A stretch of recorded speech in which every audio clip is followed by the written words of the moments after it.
आर्णी तालुक्यात अनेक सुप्रसिद्ध हेमाडपंथी महादेव मंदिर आहेत। आर्णी शहरात अरुणावती नदीच्या तीरावर हेमाडपंथी सिद्धेश्वर मंदिर, दाभडी येथे ओंकारेश्वर मंदिर, देऊरवाडी येथे हेमाडपंथी खोरीतला महादेव मंदिर सर्वदूर सुप्रसिद्ध आहे। दरवर्षी महाशिवरात्रीला दर्शन, उपवास, फराळ, साहित्य, अनेक धार्मिक कार्यक्रम, काला व महाप्रसादामध्ये भाविक भक्तांची मांदियाळी असते। आर्णी ते घाटंजी रोडवर 7 किलोमीटर अंतरावर असलेल्या ओंकारेश्वर मंदिरात महाशिवरात्री निमित्त 1 मार्च मंगळवारी दर्शनासाठी भाविक भक्तांची मांदियाळी होती। मंदिरात भाविक भक्तांच्या शिस्तबद्ध दर्शनाची व उपवासाच्या वेगवेगळ्या फराळाची मोफत व्यवस्था करण्यात आली। आर्णी तालुक्यातील दाभडी येथे हेमाडपंथी ओंकारेश्वर पुरातन व पौराणिक महादेव मंदिर आहे। दरवर्षी महाशिवरात्री निमित्त असंख्य भाविक भक्त दर्शनासाठी येतात। दुसऱ्या दिवशी काल्याचा कार्यक्रम व महाप्रसाद असतो। आर्णी शहरातील सिद्धेश्वर मंदिरात सुशोभीकरण व रोषणाई करण्यात आली।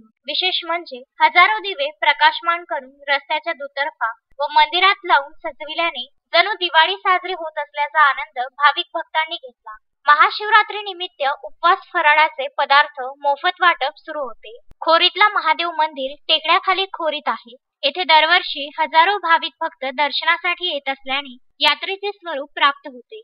रफिक सरकारसह शरद भेडेकर, विदर्भ न्यूज, आर्णी।